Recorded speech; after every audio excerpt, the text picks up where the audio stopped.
The Christian era of virtue ethics lasted for more than 1.5 millennia, much longer than the period of ancient Greek philosophy. Our reading for this week is selections from St. Augustine, 4th and 5th century, and St. Thomas Aquinas, who lived in the 13th century. The medieval Christian philosophers and theologians were influenced by the work of Plato and Aristotle and the Stoics, and since Seneca was born at the same time as Jesus, you might wonder if there was any connection between Seneca and early Christians. It is interesting that included in the apocryphal writings, there is an inauthentic correspondence between St. Paul and Seneca. The letters turned out to be forged, but Augustine referred to it in one of his letters, so he clearly knew about the Stoics, and he studied other Greek philosophers. For a time prior to his conversion to Christianity, he became a Platonist. Augustine was one of the most important of the Church Fathers. He was born in North Africa in what is now Algeria in the middle of the 4th century.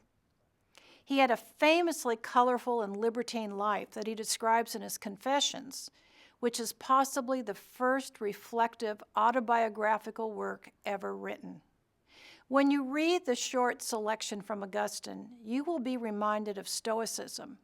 Here are the important elements of Christian morality he mentions in that reading. Happiness is the enjoyment of the chief human good.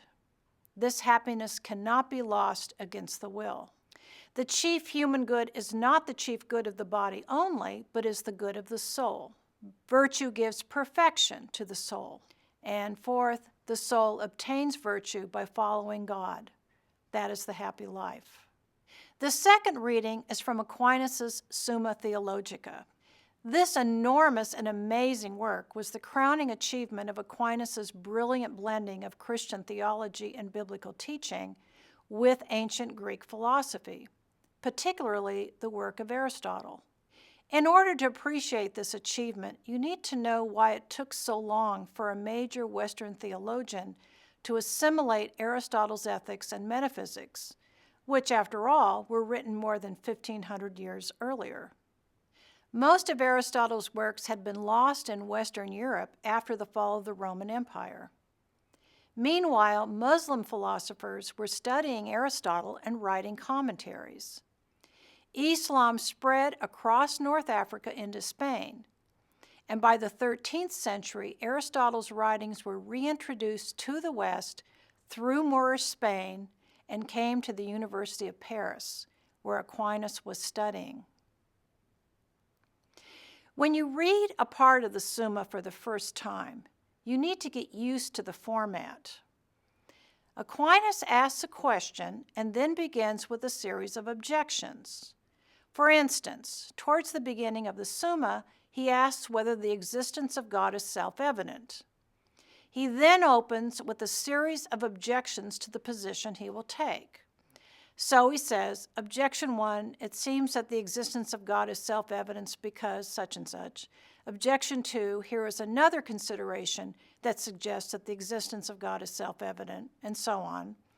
Then he says, on the contrary, and he gives briefly his own answer to the question. The existence of God is not self-evident. There follows an elaboration of his position in the section that begins, I answer that. He concludes by replying to each of the objections he gave at the beginning. Reply objection 1, reply objection 2, and so on. Now let's look at Aquinas' position on virtue and happiness. Like Aristotle, Aquinas believes that human beings are a part of nature, and like all animals, we have an end.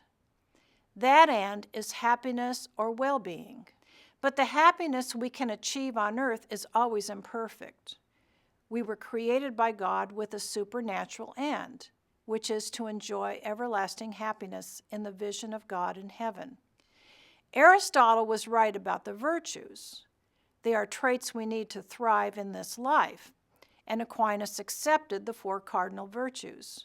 But he thought that there are also theological virtues that are infused by divine grace. The theological virtues are faith, hope, and charity. You will read Aquinas' discussion of the theological virtues in the Summa. It might seem that Aquinas accepted Aristotle's ethics with a supernatural layer added. But that is not quite right because the theology changes some things in the natural order. Aristotle thought you couldn't flourish if you were poor or mentally weak or in bad health, or if you lived in a poorly governed city. Christianity is more egalitarian about the possibility of virtue and flourishing, and in that way it is more like the Stoics. You see that in the Augustine reading for this week also. Any human being can be happy. This affected Aquinas' interpretation of the natural virtues. According to Aristotle, one of the virtues is magnanimity. The magnanimous person, who has to be a man, has plenty of money to use on public spending, and he has a dignified bearing that requires physical stature. So only certain people could ever have that virtue. You have to be a tall man with plenty of money. Aquinas could not accept that. And besides that, Aristotle's magnanimous man has an awareness of his own superiority. Compare that man with St. Francis of Assisi. So Aquinas accepted a lot of features of Aristotle's ethics. He adopted Aristotle's general ethical structure organized around the ideas of nature, order or function, human well-being in this life, and the cardinal virtues. But when you look at the most admirable persons, the persons who are most virtuous, you see some glaring differences. The doctrine of original sin is another doctrine of Christian theology that affects the approach to the virtues. According to the doctrine of the fall, although human nature is fundamentally good, human beings fell from an original state of grace and henceforth have an inborn proclivity to evil. This doctrine led to another way of organizing the virtues that is not like Aristotle's approach. The virtues in this second schema are correctives to the 7 deadly sins, or the 7 capital vices. These vices are called capital or deadly because they are the root cause of many other vices and many sins. They are pride, covetousness, lust, anger, gluttony, envy, and sloth. As Aquinas explains the 7 deadly vices, a vice is not the opposite of a virtue. Virtue, he says, arises from the subordination of the appetite to the reason, or to the immutable good which is God. Reason in the virtuous person restrains the use of the mutable goods of food, sex, and social life. Vice is not the appetite for evil, but arises from the appetite for mutable goods which are not properly governed by reason. So gluttony and lust are vices arising from the lack of proper restraint of the desire for food and sex. Covetousness arises from the lack of restraint of the desire for material goods. Envy arises from the lack of restraint of the desire for the goods of others. Anger is the lack of restraint of the emotion of anger. The emotion itself is not a vice. Sloth is a kind of inertia that arises from the ungoverned desire for the good of relaxation. Pride is the worst of all in the medieval Christian tradition. It is the vice of overvaluing oneself.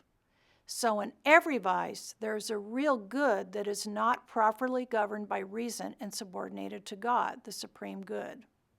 In the 14th century, the idea of the 7 deadly sins was expressed with great power and beauty in Dante's Inferno.